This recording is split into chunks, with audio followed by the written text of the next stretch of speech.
Deklarasi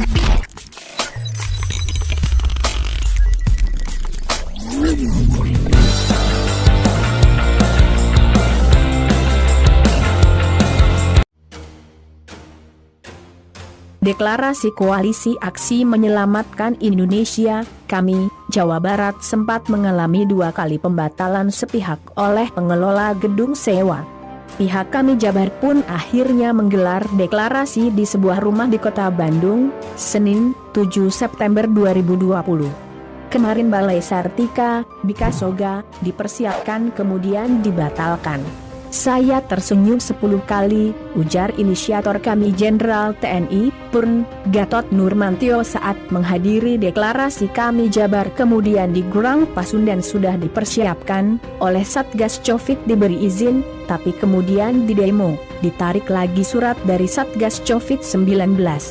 Saya tersenyum 100 kali, ucap mantan Panglima TNI itu melanjutkan.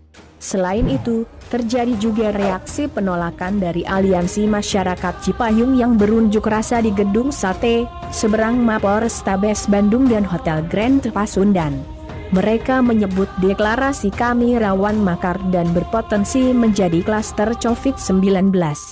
Meski sempat mengalami kendala, ucap Gatot, usaha yang dilakukan oleh penggerak kami di Jabar membuahkan hasil. Pasalnya, tak hanya deklarasi yang dilakukan tapi juga disambung dengan aksi di Gedung Sate. Karena Allah SWT punya rencana luar biasa di Bandung.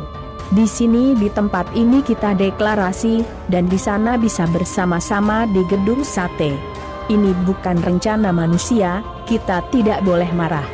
Jadi saya selalu ingatkan untuk selalu tersenyum, sebagai bentuk syukur. Jangan marah yang hanya membuang-buang energi, tutur Gatot. Dalam deklarasi yang dihadiri mantan Ketua Umum PP Muhammadiyah Din Syamsuddin, Ketua Hitah Nahdlatul Ulama Rochmat Wahab dan mantan Sekretaris Kementerian BUMN Said Didu itu, Gatot bercerita mengenai hutangnya ke Bumi Siliwangi. Saya bersyukur sebagai prajurit saya melewati berbagai pertempuran dan sampai di jabatan tertinggi. Saya kemudian bertanya apa yang bisa saya berikan untuk negeri Pertiwi. Saya dilahirkan di Bumi Siliwangi, meniti karir di Bandung, Bogor, Pandeglang, Dayeuhkolot. Saya berhutang pada Bumi Siliwangi ini, tuturnya. Kedatangannya ke acara deklarasi pun, ujar Gatot, tak pernah berkoordinasi sedikit pun dengan inisiator kami lainnya. Karena kita sudah satu hati, dan juga karena hutang itulah saya datang, saya ingin berbuat, kata Gatot. Rencana deklarasi Koalisi Aksi Menyelamatkan Indonesia, kami, Jawa Barat seperti dipersulit. Deklarasi yang rencananya digelar di Balai Sartika lalu dipindah ke Grang Pasundan dibatalkan sepihak dengan alasan yang dibuat-buat. Presidium kami Jawa Barat, Radar Tribaskoro, mengatakan semua persyaratan telah dipenuhi oleh panitia deklarasi yang diketuai Hari Mulyana. Namun selalu saja ada kejanggalan alasan sehingga meskipun pembayaran hotel telah dilunasi tetap saja deklarasi tak bisa dilaksanakan. Aspek tuntutan hukum menjadi bahan pertimbangan panitia, kata Radar melalui keterangan tertulisnya, Senin, 7/9. Akhirnya, kami Jabar merasa perlu untuk melakukan aksi sekaligus pemindahan lokasi deklarasi. Untuk agenda aksi, dilakukan pada Senin, 7/9, pukul 10 WIB. Bertempat di depan Gedung Sate Bandung, terang Radar. Untuk deklarasi, jelas Radar, akan dilakukan oleh Presidium melalui pidato kejuangan menyelamatkan Indonesia dari Din Syamsuddin, Rochmat Wahab, dan Jenderal TNI, Purn, Gatot Nurmantio di sebuah rumah di kota Bandung. Deklarasi kami Jabar ini juga disiarkan melalui live streaming YouTube atau Zoom yang diikuti oleh peserta dari daerah-daerah maupun dari berbagai belahan dunia. Kami Jabar menyayangkan sikap rezim yang berlaku tak adil dan menghambat kebebasan berserikat dan menyatakan pendapat. Padahal, kami adalah gerakan moral untuk kebaikan bangsa dan negara dan bukan kekuatan destruktif, karenanya tidak layak untuk diperlakukan tidak adil atau objek dari penzaliman.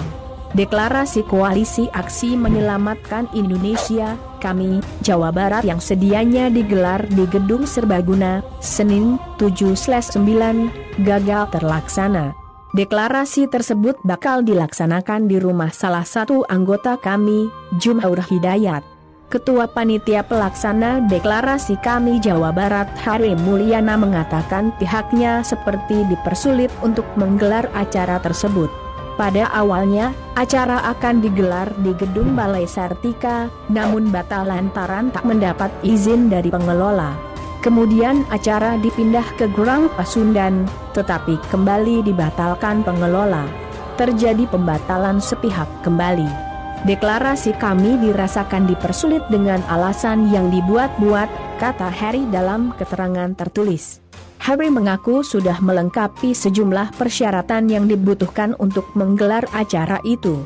Namun, ia mengklaim pihak pengelola gedung membatalkan tanpa alasan jelas meskipun uang sewa telah dibayar. Harry mengklaim kami adalah gerakan moral untuk bangsa dan negara, bukan kekuatan destruktif. Ia mengaku pihaknya akan tetap menggelar acara deklarasi tersebut.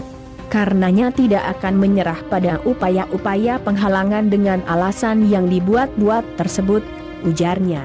Sementara itu, mantan Panglima TNI Jenderal Purn Gatot Nurmantio mengatakan deklarasi Kami Jabar akan dipindah ke rumah Jumhur Hidayat. Deklarasi ada di rumahnya, ada di rumah saudara Jumhur, kata Gatot yang juga presidium kami.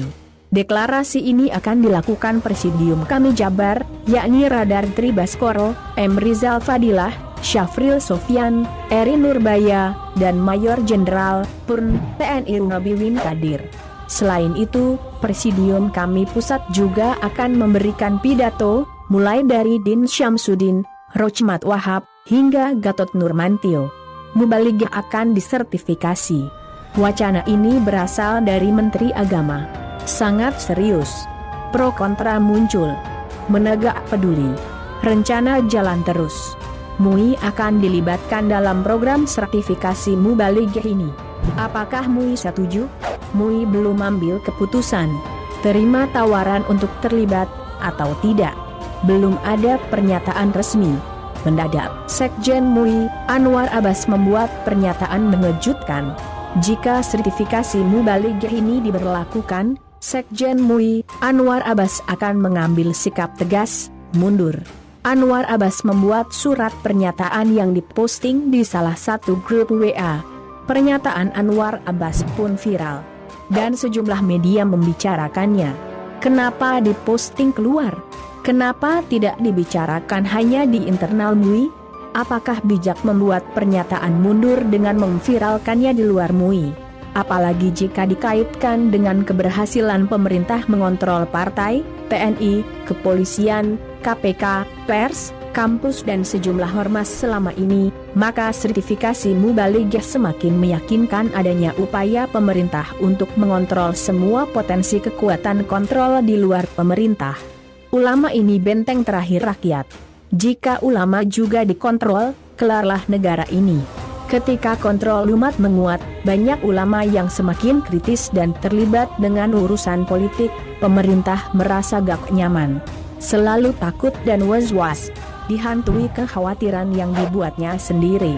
Untuk menghadapi ini, isu radikalisme terus diproduksi. Menuduh good looking sebagai ciri radikalisme. Katrok, menggelikan. Rupanya, upaya ini tidak cukup berhasil. Bahkan belakangan, MUI justru terdepan menolak sejumlah kebijakan penguasa, Perpu dan RUU. Terutama RUU HIP, Omnibus dan UU Minerba.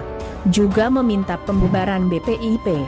Bagaimana menurut kalian? Silahkan berkomentar dan jangan lupa di subscribe channel ini untuk mendapatkan berita-berita terbaru.